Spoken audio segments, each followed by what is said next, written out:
the believer, the mu'min, sees things different how others see it.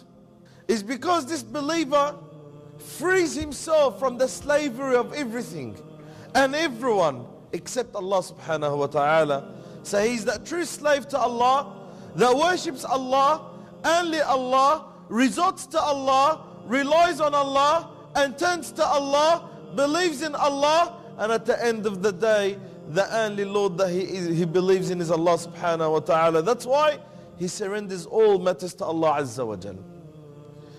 He surrenders every single matter in his life for the sake of Allah.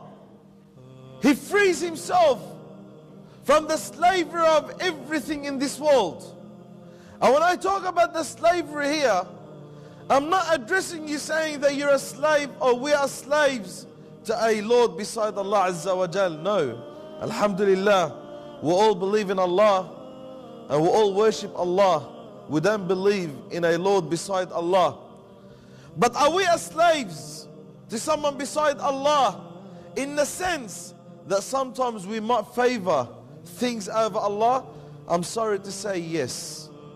And that's not what I say, but that's even what the Prophet Muhammad sallallahu alaihi wasallam says. He says there are different slaves, not in the sense of worshipping, but their minds and hearts are so connected to it, it's like becoming their Lord in their life.